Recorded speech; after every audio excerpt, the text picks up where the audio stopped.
6 affaires terrifiantes expliquées dans les moindres détails par une experte en criminologie. C'est ce que vous vous apprêtez à voir dans cet énorme épisode de StoryCube. 15 février 2011, ce live est posté sur internet.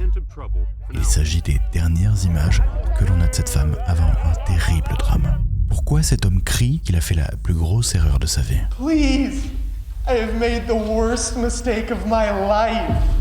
Qu'est-ce qu'il se cachait réellement derrière le centre scolaire Ellen School? L'une des affaires les plus terribles de cette génération. La disparition subite de cette jeune fille sans laisser aucune trace, presque. Nous allons explorer les enquêtes les plus bouleversantes de ces 50 dernières années. Alors aujourd'hui, nous sommes de retour pour un nouvel opus. Installez-vous confortablement, éteignez les lumières, prenez vos petits pop-corn et bienvenue dans un nouvel épisode de StoryCube spécial True Crime. Et là, il prononce sa dernière phrase. Oh merde. Voilà, il dit ça, oh merde. Et là, le téléphone raccroche et c'est les derniers mots finalement de Brandon. En bas de ses escaliers, il y a 2 papiers, une lettre en fait. Elle lit cette lettre, elle s'effondre en fait parce qu'elle comprend que sa fille a été enlevée et qu'on lui demande une rançon de $78 000. Durant l'enquête, on retrouve dans la forêt une espèce de petite cabane en bois. Et dans cette cabane, on retrouve des papiers de bonbons avec une petite barrette. À un moment donné, elle sent son t-shirt et son soutien-gorge s'enlever, elle voit rien, mais elle sent de l'air sur son corps, elle comprend qu'on lui a enlevé tous ses vêtements. D'ailleurs, je me permets de faire une petite pause dans la vidéo pour vous parler d'un truc que j'ai découvert récemment. Ça s'appelle Oli. Vous me connaissez peut-être pour ceux qui me suivent sur Insta, ça m'arrive parfois, même assez souvent, de consommer des sodas ou des boissons énergisantes. C'est un peu mon plaisir coupable. Et franchement, j'en avais marre de me charger de produits chimiques et de sucre. Alors c'est là que j'ai trouvé une alternative vraiment intéressante. Oli, c'est la première alternative aux boissons sucrées classiques. En gros, il n'y a pas de sucre, pas d'arôme ni de colorant artificiel, mais un vrai goût et surtout de l'énergie quand on a besoin. D'ailleurs, il y a même plusieurs gammes de Oli. Il y a genre la gamme des iced tea, des boissons énergisantes, des milkshakes et même une gamme hydratation. Chaque gamme contient plusieurs goûts, je crois qu'au total il y a plus d'une vingtaine de goûts, c'est une dinguerie. À titre perso, j'en prends un l'après-midi quand je sens qu'il y a un petit coup de barre qui va arriver et ça marche super bien. Mais le mieux, c'est qu'en réalité vous le testez directement. Vous avez un lien en première ligne de description ou un code QR qui s'affiche juste ici. Tu peux le scanner pour aller sur le site de Oli. Avec ça, vous avez bien sûr 2 codes promo. Franchement, ça a remplacé mes sodas et mes cafés de l'après-midi. Donc si vous voulez une vraie boisson qui vous donne un peu d'énergie, qui a du goût et qui est clean, n'hésitez pas à tester Oli. Sur ce, reprenons avec cette énorme vidéo. Bonjour tout le monde, aujourd'hui dans StoryCube, on accueille une nouvelle fois Oran. C'est une créatrice de contenu experte en criminologie et je trouvais intéressant de faire un nouvel épisode sur lequel on revient sur des affaires criminelles de true crime. La première affaire que j'avais vue démarrait notamment avec cette vidéo d'une caméra de surveillance. On voit un mec entrer dans un endroit, puis quelques instants plus tard, tu me diras peut-être combien de temps après, je sais plus comme ça, je crois qu'on le voit courir dans la direction opposée. C'est un peu les dernières vidéos qu'on a de ce mec. Le 8 juillet 2024, à 5h17 du matin, une caméra de surveillance filme cet homme, Lars Miltank. Il entre dans un aéroport et 9 minutes plus tard, à 5h26, il fait demi-tour et se met à courir de toutes ses forces dans la direction opposée. Les caméras vont le filmer à plusieurs endroits, courir en ligne droite et fuir. Mais qu'est-ce qu'il fuyait? Qu'a-t-il vu ce jour-là? En fait, il était parti en Bulgarie avec ses potes, donc voyage entre mecs, soirée, alcool, enfin bref, c'était un petit peu ce qu'il y avait au programme. Et tout se passe bien pendant 6 jours. Pendant 6 jours, tout se passe bien. Ils vivent leur petite soirée, etc. Les journées se passent bien, pas d'histoire, pas d'embrouille. Bref, tout va bien dans le meilleur des mondes. Et le 6e jour, le soir, ils sont allés dans un bar. Et Lars s'est embrouillé avec un touriste sur un sujet qui lui tient beaucoup à cœur, comme pas mal de mecs. Ils ont parlé de foot. Voilà. C'est le sujet qui fâche. Ils n'étaient pas du tout d'accord, ils se sont embrouillés et du coup, à un moment donné, les potes de Lars lui disent mais viens, on s'en fout, on part de ce bar, on va au McDo. Voilà, ils partent tous. Et Lars, il était tellement énervé qu'il a dit à ses potes écoutez, allez au McDo, allez manger, je vous attends devant le McDo. J'ai besoin un peu de respirer parce que je suis encore trop tendue, quoi. Donc les potes, c'est ce qu'ils font, ils vont manger sans Lars. Et quand ils reviennent, il n'y a plus personne, il n'y a plus de Lars, on ne sait pas où il est. Donc ils le cherchent quand même un petit peu. Ils retournent dans leur hôtel, ils se disent que peut-être il allait se poser dans sa chambre. Et non, il est toujours pas là, il n'est pas dans sa chambre. Donc il décide d'aller se coucher. La nuit passe et le lendemain matin, il réapparaît. Voilà, comme ça, il réapparaît. Donc là, bien sûr, ses potes lui demandent quelques explications. Et là, il va dire, hier, en fait, quand je vous attendais devant le McDo, le mec, en fait, avec qui je m'étais embrouillée avant au bar, il a ramené 4 de ses collègues pour me péter la gueule, en gros. Et donc là, ses potes ne le croient pas du tout. Enfin, à quel moment quelqu'un ramène 4 mecs pour casser la tête de quelqu'un d'autre juste pour du foot. Enfin bref, il le croit pas du tout. Sauf qu'en attendant, Lars, il a le visage complètement défiguré et surtout l'oreille qui saigne. Donc là, il prend un rendez-vous chez le médecin illico presto et il était censé rentrer quelques jours après. Et le médecin lui dit non, là c'est pas possible, t'as le tympan perforé, si tu prends l'avion, tu vas devenir sourd quoi, c'est pas possible. On sait du coup ce qu'il a fait ce soir-là, du coup, le soir... On sait toujours pas, donc le médecin lui dit non, c'est pas possible, tu restes là, tu rentres pas, tu prends pas l'avion.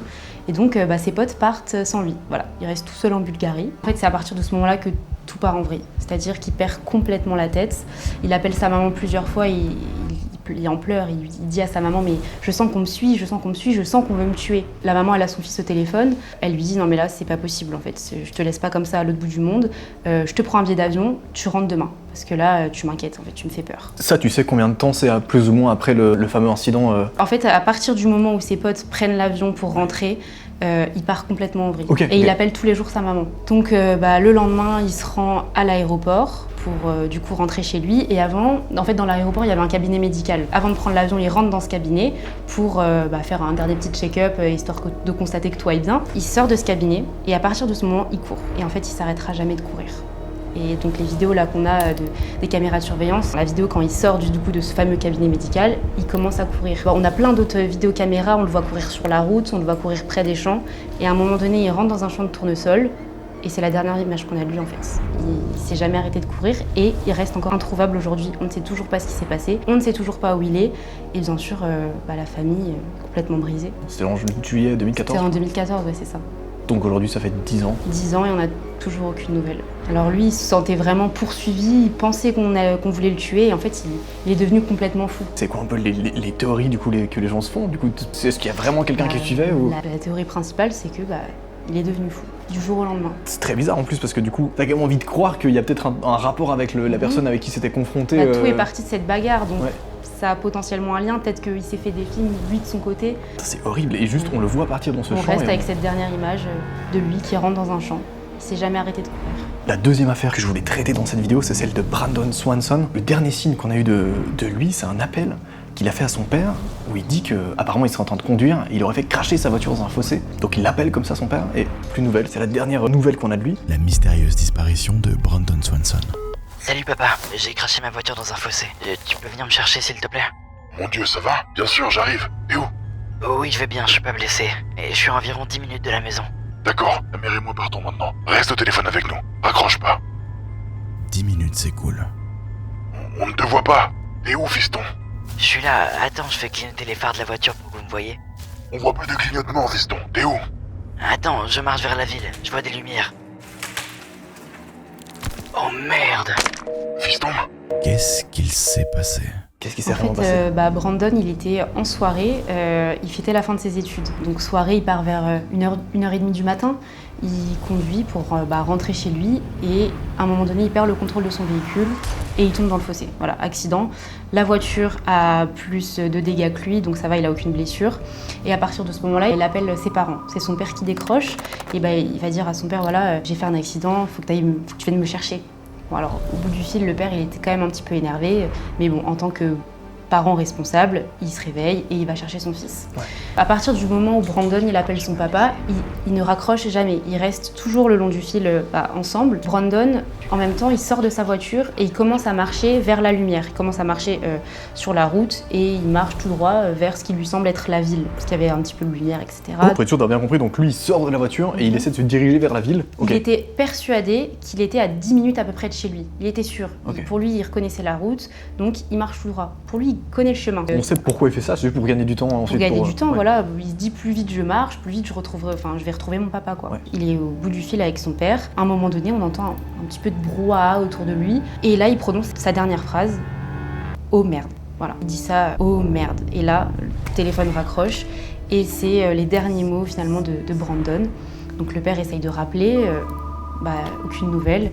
Une enquête est lancée et on ne le retrouve pas. C'est-à-dire que dans les jours qui suivent l'enquête, on amène des chiens pour pareil essayer de trouver son odeur quelque part. Les chiens se dirigent vers une espèce de ruisseau. Donc là, on organise de grosses fouilles pour essayer potentiellement de retrouver son corps. Rien, aucune trace. Il est dit qu'on n'a aucune théorie, on ne sait pas du tout ce qui s'est passé. Il y a quand même une piste que je trouve intéressante d'explorer, c'est qu'en fait Brandon il prenait des substances illicites et qu'il ne payait pas toujours les personnes chez qui il achetait, quoi. Ouais. Est-ce que, au final, ce soir-là, il a fait la rencontre d'un de ses dealers et que ça s'est mal passé. En tout cas, ce qui est étrange, c'est qu'on ne retrouve pas la trace de son corps et que plus de 10 ans après, on ne sait toujours pas ce qui s'est passé. On est d'accord que finalement, s'il serait peut-être tombé dans une rivière ou dans un endroit pas loin, on aurait quand même retrouvé son corps à un moment donné, quoi. Toi, ta théorie, c'est que c'est pas juste un accident, quoi. Il y a peut-être eu un kidnapping ou un truc qui s'est passé à ce moment-là. C'est ça, et puis après avoir prononcé cette fameuse phrase « Oh merde », il a lui-même raccroché, donc peut-être qu'il voulait pas que son père assiste à cette dispute, peut-être qu'il voulait pas que son père sache qu'il prenait de telles substances. Ouais, parce que c'est vrai que du coup c'est lui qui raccroche. Bon, on sait pas factuellement ce qui se passe, mais il y a quand même Alors il y a plusieurs pistes, apparemment c'est lui qui raccroche, il y en a d'autres qui disent que c'est les parents qui raccrochent. Son père ce soir-là d'ailleurs, il retrouve la voiture ensuite, on retrouve la voiture et en fait il n'était pas du tout à 10 minutes de chez lui, il était à plus de 30 km de l'endroit où il pensait être. Donc en fait il était complètement perdu. Peut-être aussi, théorie random, du coup il était peut-être sous substance à ce moment-là, c'est possible, ou bien peut-être qu'il... Il y a des gens qui ont dit mais peut-être qu'il a bu, peut-être qu'il était bourré. Ses potes affirment qu'à la soirée il n'a pas touché à une goutte d'alcool. Il prenait le volant après, ils affirment qu'il n'a pas bu un seul verre. Une des autres affaires que je trouve intéressant de traiter, c'est l'affaire de John Bennett Ramsey. Donc c'est une petite fille qui a disparu du jour au lendemain. D'ailleurs c'était une mini-miss à l'époque, elle était un peu connue là-bas. Un jour ses parents ils se réveillent je crois, puis elle est plus là. Cette jeune fille a disparu du jour au lendemain, sans laisser aucune trace. Enfin, du moins c'est ce qu'on croyait.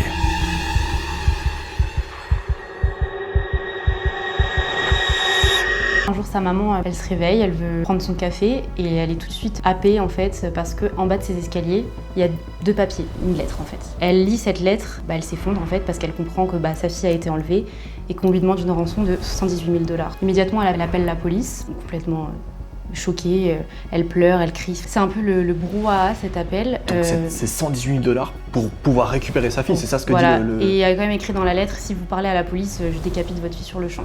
Mais bon, elle appelle quand même la police. Une enquête commence. Quand les policiers arrivent sur place, ils demandent au papa, donc John, de faire en quelque sorte la visite de la maison. Et la première pièce que le père fait visiter aux enquêteurs, c'est le sous-sol. Donc ils descendent tous dans le sous-sol et peut-être 1 millième de seconde avant d'allumer la lumière, il dit « elle est là ». Le père dit « elle est là ». Comment il peut savoir, enfin il n'a même pas allumé la lumière, on voit rien du tout. Sur les photos on voit bien qu'on ne voit rien. Donc effectivement il allume la lumière et dans une salle au fond du garage, on voit un drap avec à l'intérieur du coup la petite John Bennett qui a été tuée. Donc en fait elle était dans le sous-sol, c'est assez glauque. Immédiatement les policiers ils ont trouvé les parents assez suspects et ils ont aussi trouvé cette lettre hyper suspecte, c'est-à-dire qu'on a l'impression qu'en fait la personne qui a écrit cette lettre, elle a voulu faire très très rapide et on a l'impression qu'elle a voulu s'improviser méchant, alors que la personne ne l'était pas du tout. Fait d'autant plus bizarre, la lettre a été écrite dans la cuisine, c'est-à-dire qu'on retrouve le papier dans un des tiroirs de la cuisine, le stylo pareil, on le retrouve dans la cuisine. C'est bizarre, le ravisseur aurait écrit sa lettre et n'aurait pas du tout préparé cet enlèvement, enfin c'est assez étrange. Donc bien sûr les parents sont dans la ligne de mire des enquêteurs. Au final, il y a une théorie qui émerge, ce serait que le petit frère aurait tué sa sœur. Donc John, elle avait un petit frère. Et en fait, comment on le sait, on retrouve un bol d'ananas que le petit frère avait mangé la veille. Et alors, l'hypothèse serait la suivante. Le frère, du coup, était en train de manger son ananas. John voulait embêter son petit frère en lui en piquant quelques bouts. John, c'est la fille, du coup. John, c'est la fille. Donc elle aurait voulu embêter son petit frère en lui prenant quelques bouts. Et là, il s'est énervé. Il a pris une lampe qui était sur la table et qu'on retrouve d'ailleurs dans la cuisine. Il a pris une lampe et il a fracassé le crâne de sa sœur. Il faut savoir que son petit frère, il avait des problèmes psychologiques, c'est-à-dire qu'il était scatophile.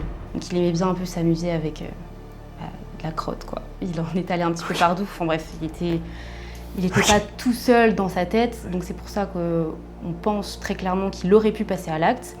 Et en fait, à l'autopsie, on découvre que John, elle a été d'abord frappée avec un embout un peu rond, donc ce qui correspondrait à la lampe qu'on a trouvée dans la cuisine, et seulement après, elle aurait été étranglée.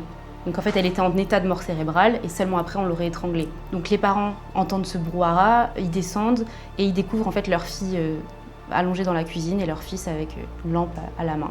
Ils comprennent tout de suite ce qui s'est passé, et ils se disent non mais là, on peut pas appeler la police, parce qu'en plus d'avoir perdu notre fille, on va aussi perdre notre fils. Donc le père s'occupe du sale boulot, il descend John au sous-sol et il l'étrangle pour mettre fin la vie de sa fille, quoi. On n'est pas sûr à 100% que ce soit ça qui s'est passé, en tout cas c'est la théorie numéro 1. On sait aujourd'hui d'ailleurs, est-ce que ça a été confirmé ou au contraire, ils sont toujours en liberté et finalement ils n'ont rien trouvé de concret? Tout le monde est toujours en liberté, on a eu aussi une piste selon laquelle John aurait été victime d'un prédateur parce que bon, comme c'était une mini-miss, elle posait dans des tenues d'adultes. Ouais. Ça aurait pu attirer certains... Mais bon, on n'a aucune trace d'effraction dans la maison.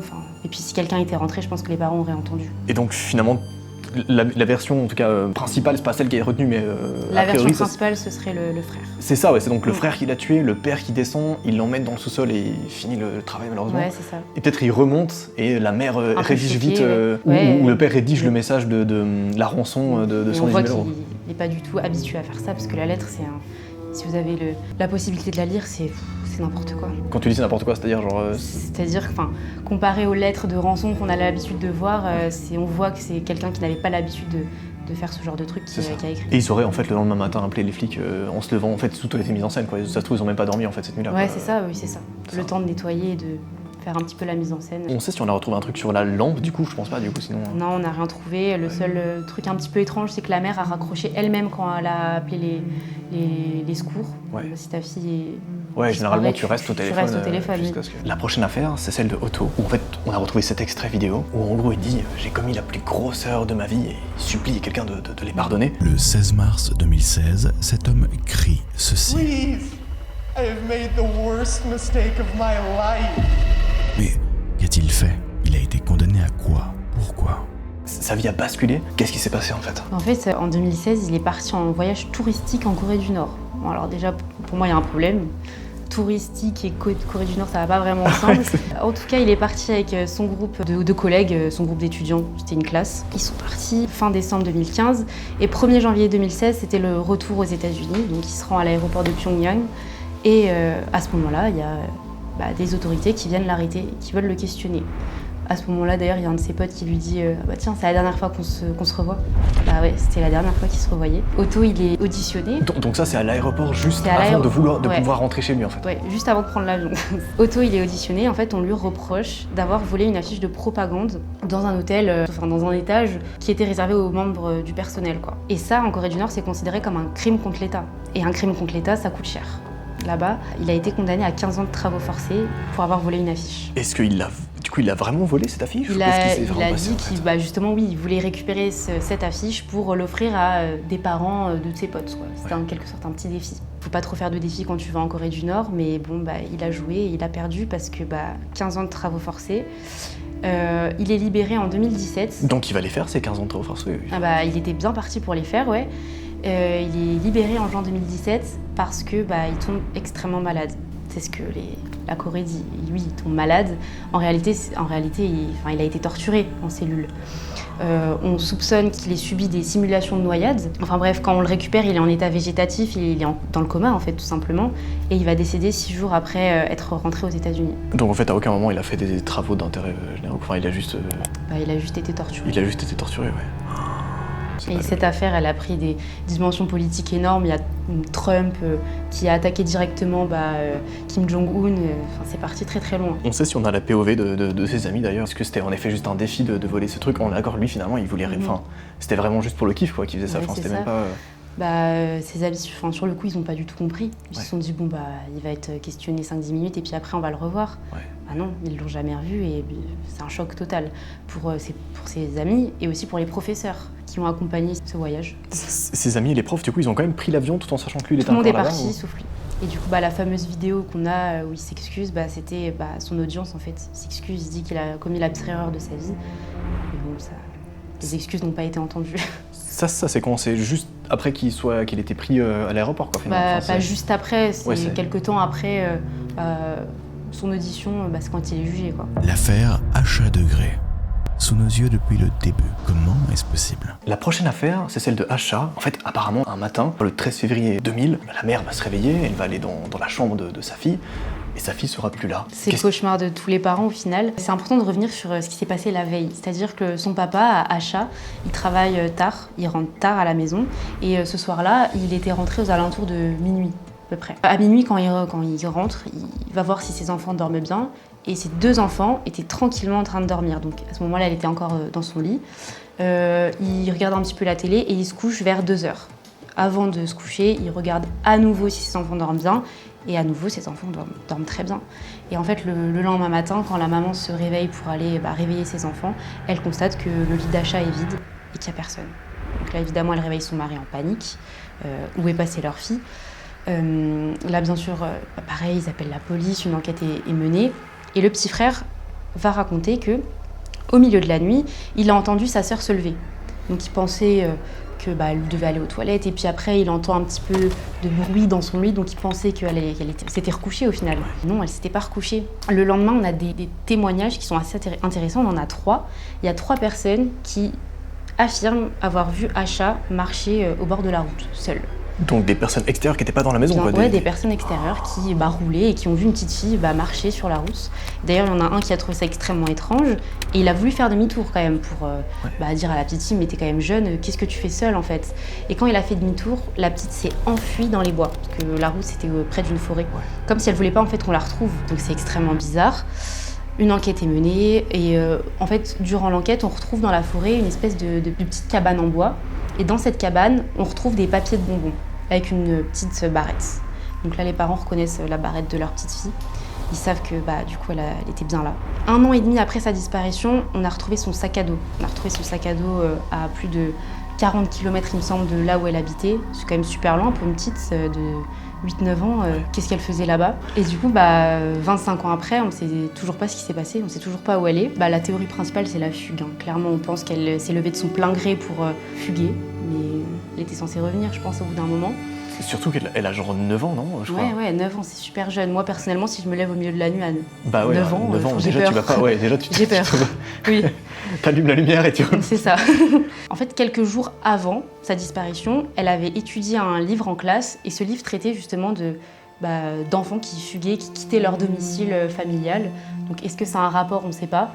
En tout cas, on n'a toujours aucune nouvelle de la petite, quoi. Et aujourd'hui, j'imagine que t'as une théorie, c'est ça. Il y a peut-être une autre théorie où j'en sais rien, mais finalement quelqu'un l'aurait kidnappé, l'aurait apporté des bonbons, tu vois. Je pense que tout est parti d'une fugue et elle a fait une mauvaise rencontre. Ouais, c'est ça. C'est sûr, malheureusement. Elle aurait fugué, puis en fait, durant sa fugue, soit le soir même ou n'importe, elle a rencontré un mec qui... Mais comme on n'a retrouvé aucune trace de la petite, il y a une autre théorie, c'est qu'en fait, du coup, oui, elle a fait une mauvaise rencontre. Et il y en a plein qui sont persuadés que dans 5 ans, on va la retrouver, en fait, elle a été séquestrée pendant tout ce temps chez quelqu'un. Peut-être j'ai mal compris, tu m'as dit qu'à un moment donné, on a retrouvé une barrette, et quoi d'autre? Et des bonbons. Ouais, c'est ça, des bonbons. Des bonbons, ouais. Et c'était pas forcément leurs bonbons, eux, peut-être c'est quelqu'un qui a donné ces bonbons. Eux, en tout cas, la famille a reconnu formellement que c'était la barrette de la petite fille. Mais pas leurs bonbons, factuellement. Donc à tout moment, c'est genre quelqu'un qui lui a donné des bonbons. Ouais, peut-être, malheureusement. C'est dingue. Je sais pas. Et même sur son sac, on sait qu'il y avait des trucs spéciaux dedans, ou juste c'était son sac de... Non, il n'y avait rien, mais encore une fois, si on a retrouvé son sac, c'est qu'elle avait pour projet vraiment de fuguer. Ah oui, c'est ça. Pourquoi est-ce qu'elle est partie avec un sac à dos? C'est ça la question.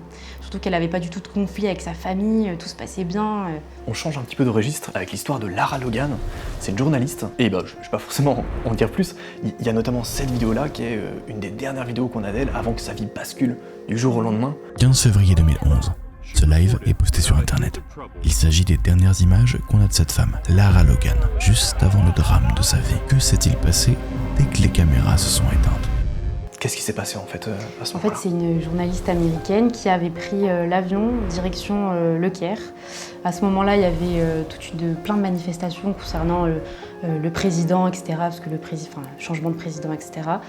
Donc il y avait une grosse manifestation place Tahrir, du coup au Caire, en Égypte. Et elle s'y était rendue avec son équipe au final pour filmer tout ça, faire des reportages. Et à un moment donné, la caméra n'a plus de batterie. Et la vidéo qu'on voit là, c'est quelques minutes, peut-être quelques secondes même avant le drame. Une fois que la caméra s'éteint, qu'il n'y a plus de batterie, tous les hommes là qu'on voit se jettent sur Lara. Et là, c'est l'horreur absolue, c'est-à-dire qu'on lui enlève les vêtements, on l'agresse. Elle dit même qu'il y a quelqu'un elle sent son cuir chevelu se tirer, comme si on avait voulu vraiment lui arracher les cheveux. Tout ça, on le sait parce que, bien sûr, elle a survécu. C'est un groupe de femmes égyptiennes qui ont réussi à faire dégager les hommes et des membres de son équipe aussi. Ça a quand même duré 40 minutes, cette scène d'horreur. C'est horrible. Pendant 40 minutes, elle s'est fait agresser en fait.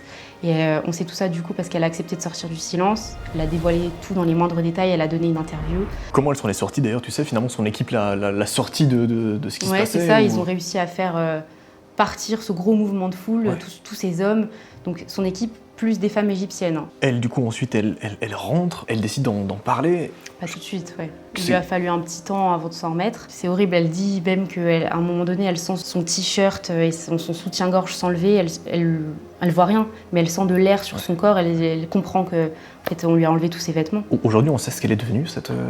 Elle est encore traumatisée, elle le sera toute sa vie, mais doucement, elle accepte de sortir du silence, elle donne plein d'interviews, elle essaie de se reconstruire au final tout doucement. Et je crois qu'elle a retrouvé le courage de continuer à être journaliste, il me semble. Oui, c'est ça, elle est toujours journaliste aujourd'hui. C'est ça, ouais. Il y a une autre affaire plutôt traumatisante sur laquelle je suis tombé. Je vais pas forcément en dire plus, mais apparemment, ce serait une sorte d'école. La pire des écoles sur Terre s'appelle la Elan School. L'affaire du terrible centre scolaire Elan School. Qu'était réellement cette école? Qu'est-ce qu'il s'y passait? Qu'est-ce que les gens cachaient au grand jour? Et surtout, comment a-t-on découvert ce qu'il s'y passait? Qu'est-ce qui se passait réellement là-bas, à cette école? En tout cas, école, elle emporte juste le nom parce que ça n'a rien d'une école. En fait, dans les années 70 à peu près, on a voulu construire un établissement dans lequel on recadrerait des enfants en fait, avec un comportement un petit peu turbulent. C'est tout simplement pire qu'une prison. En fait, ce qui se passait dedans, c'était de la torture, de l'humiliation constante. À partir du moment où les enfants étaient inscrits en fait, à cette école, ils n'avaient plus d'identité, ils n'avaient plus de personnalité, on les humiliait à longueur de journée. Par exemple, il y a un témoignage d'un élève qui dit que il a osé parler du fait que quand il sortirait de cette école, il voulait un chien. Pendant une semaine, il a dû faire le chien. À cette école, t'avais pas le droit de parler. Tu devais que parler de Elan School. Sinon, c'était des punitions. Les punitions, elles sont vraiment costauds, quoi. Il y a une fille elle est tombée malade. Elle est tombée malade et pour la punir, d'être tombée malade, c'est pas de sa faute, quoi. Elle s'est trimballée pendant une semaine avec des tampons usagés sur le crâne, quoi. C'est humiliation totale. Et les enfants sortent complètement traumatisés en fait de cette école. École, je peux même pas appeler ça une école parce que c'en est pas une, mais... Et du coup, cette école a vraiment existé, c'est pas juste une rumeur? Ça a vraiment existé pendant plus de 40 ans. En fait, on se dit, mais comment un truc comme ça peut exister, ça peut tenir aussi longtemps? À chaque fois qu'il y avait des contrôles, à chaque fois qu'ils devaient recevoir la visite d'inspecteurs, ils étaient toujours prévenus à l'avance. Normalement, tu préviens pas quand tu reçois une visite comme ça, mais ils avaient toujours un petit coup de fil à l'avance, demain c'est l'inspection, et chaque fois que les inspecteurs passaient, tout était nickel. Et en fait, à partir des années 2000, il y a des témoignages qui ont commencé à sortir, les enfants sont sortis du silence, et en 2011, elle a fermé ses portes. Elle a fermé aujourd'hui cette école? Oui, heureusement, elle a fermé. Et on sait pourquoi est-ce qu'elle a fermé? En fait, dans les années 2000, il y avait Internet qui a commencé à se développer. Donc les témoignages ont commencé à faire le tour du monde. Ça a attiré l'œil en fait, de plein de personnes. Ouais. Et bien sûr, ça a fermé. Vous avez peut-être déjà vu cet extrait. Je ne suis pas un monstre. On y voit une femme clamer qu'elle n'est pas un monstre. Je suis pas un monstre. Mais alors, pourquoi est-ce qu'elle dit ça? La prochaine affaire, celle de Dominique Cotrez. En gros, un jour, on retrouve 2 cadavres de bébés dans le jardin d'une femme. Qu'est-ce qui s'est passé? Pourquoi est-ce qu'on retrouve des cadavres là-bas? En fait, c'est les nouveaux propriétaires en fait, qui emménageaient en fait, dans cette maison qui retrouvent 2 cadavres de bébés dans leur jardin. Donc évidemment, une enquête est lancée et très vite, on est sur la piste des anciens propriétaires en fait, de la maison. Et là, on découvre ce fait divers absolument hallucinant. Dominique Cotrez a couché pendant des années seule dans sa baignoire et ne voulant pas de bébé, elle les étouffait en fait, à l'instant même où ils sortaient de son corps et elle les enterrait dans le jardin. Et elle a fait ça 8 fois au total. En fait, c'est une femme assez forte, donc elle arrivait facilement à cacher sa grossesse. Son mari n'était au courant de rien. Elle arrivait à cacher sa grossesse et elle a été en fait traumatisée. Elle a déjà 2 enfants. Mais elle a été traumatisée en fait, par l'accouchement parce que les sages-femmes se moquaient d'elle à cause de son poids, encore une fois. Traumatisée, elle ne voulait plus jamais se rendre à l'hôpital, elle ne voulait plus jamais d'enfants et elle ne prenait pas de moyens de contraception. Donc les grossesses ont été inévitables et donc elle raconte qu'elle se mettait en fait, elle s'allongeait dans sa baignoire, elle prenait une serviette, elle se mordait en fait pour pas qu'on l'entende crier et elle tuait ses bébés à l'instant même où ils venaient de naître, quoi. Elle les étouffait. C'est dingue, et du coup elle les enterrait dans les endroits près de la maison? C'est ça, elle les enterrait dans son jardin parce qu'elle ne voulait plus de bébés. Donc elle a préféré les tuer 8 fois. On sait si cette femme elle a été internée ou si c'est passé un truc avec elle ou qu'est-ce que... Alors oui, elle a été condamnée. Il me semble qu'elle n'a pas fait beaucoup de prison. Elle est assez sortie vite et puis elle a donné cette fameuse interview où elle dit cette fameuse phrase « Je ne suis pas un monstre ». Difficile à y croire. Ouais. Surtout qu'elle l'a fait 8 fois, quoi. Elle l'a fait 8 fois de suite. On sait pendant combien de temps, à peu près, du coup, ça représente? Est-ce que c'est pendant 10 ans pendant... Ouais, c'est ça, c'est une dizaine d'années. Ouais, Pendant 10 ans, elle a accouché en secret dans sa salle de bain. Elle avait un mari, d'ailleurs. Oui, son mari, oui, qui n'était au courant de rien. Hein. Son mari ne le savait pas. La prochaine affaire que je voulais traiter, c'est l'histoire de Naïma Ligon, une fille qui apparemment aurait été tuée pour une histoire de sauce. L'affaire Naïma Ligon, une fille assassinée pour une sauce au McDonald's. Que s'est-il réellement passé? Ça s'est passé en plus il n'y a pas si longtemps que ça, c'était en août 2023. C'était un soir d'été, deux copines ont décidé de prendre un McDo. Donc elles vont chercher leur petit McDo et elles repartent avec leur nourriture dans la voiture. Bon, comme je pense qu'on le fait tous, elles vérifient s'il y a bien tout et il manque une sauce. Il manque la sauce Crémy de luxe, là, la sauce qu'on connaît tous. Okay. Et donc la copine de Naïma, elle lui dit tu veux pas aller me la chercher, s'il te plaît, j'ai la flemme un peu de sortir de la voiture, s'il te plaît, va me la chercher. Naïma, elle a pas envie de sortir et là une dispute éclate. Elle sort de la voiture et la copine de Naïma sort un couteau et plante son amie en plein cœur. Pour une sauce qui coûte quand même 20 centimes. Donc l'argument, c'est quoi? C'est juste, tu veux pas aller chercher... Une dispute qui est partie d'une sauce et il y a un témoin qui a assisté à toute la scène. Et Naïma, en fait, elle a perdu la vie dans les bras de ce témoin. Sa copine, elle a été internée dans une institution spécialisée et elle pourrait apparemment ressortir quand elle a 21 ans, il me semble. Tu sais par hasard quel âge ils avaient Il me semble qu'elles avaient 16 ans. Est-ce qu'il y a eu une sorte d'enquête ou pas? Est-ce qu'on sait si c'est le seul motif ou s'il y a eu autre chose derrière? Ce qui est dit, c'est que c'est le seul motif. Ça a fait la une des journaux, tué pour une sauce McDo. La dernière affaire que je voulais traiter, c'est celle de Natalia Barnett. En fait, l'histoire est assez folle. C'est deux parents qui décident d'adopter une petite fille de 7 ans. Sauf que, au fur et à mesure des événements, ils ont l'impression que cette jeune fille, elle a pas 7 ans, mais elle est en réalité bien plus âgée. En tout cas, c'est l'impression qu'ils ont. Imaginez être en couple et décider d'adopter une petite fille de 7 ans. Sauf qu'en réalité, elle n'a pas 7 ans. Elle en a 21. La terrible histoire de Natalia Barnett. Qu'est-ce qui se passe? En fait, du coup, ils décident d'adopter une petite fille qui est handicapée, c'est important de le souligner. Et en fait, au fur et à mesure des jours, ils se rendent compte qu'il y a plein de phénomènes bizarres. Déjà, la maman se rend compte que Natalia a ses règles. À 8 ans, bien sûr, pour elle, c'est impossible. Donc là, immédiatement, elle pense qu'elle est beaucoup plus âgée. Pareil, dans ses comportements, il y a un tas de trucs qui clochent, qui tirent un peu la sonnette d'alarme, en fait, pour les parents. Du jour au lendemain, ils décident d'abandonner cet enfant. Voilà, ils sont persuadés qu'elle a plus de 20 ans. Pour eux, c'est une psychopathe, etc. Enfin bref, Natalia est placée en famille d'accueil. Et tout le monde pense, oui, du coup, qu'elle a plus de 20 ans. Pas du tout, hein. Elle avait bien 8 ans au moment des faits. Et en fait, ce qu'on pense, c'est que les parents n'ont pas supporté la charge de s'occuper d'un enfant handicapé.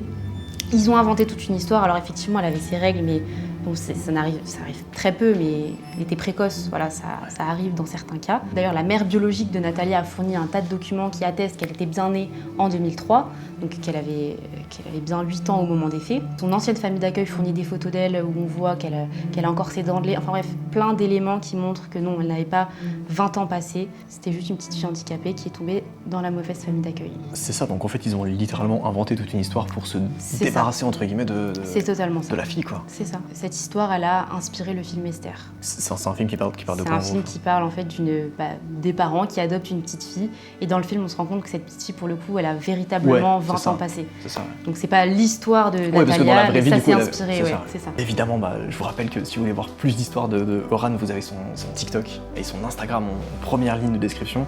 C'était hyper intéressant, merci beaucoup. Si tout d'un coup vous voulez peut-être un autre épisode, n'hésitez pas peut-être à le dire en commentaire. Et c'est la fin de cet épisode de Story Cube spécial autour de True Crime. C'était Noah, bye.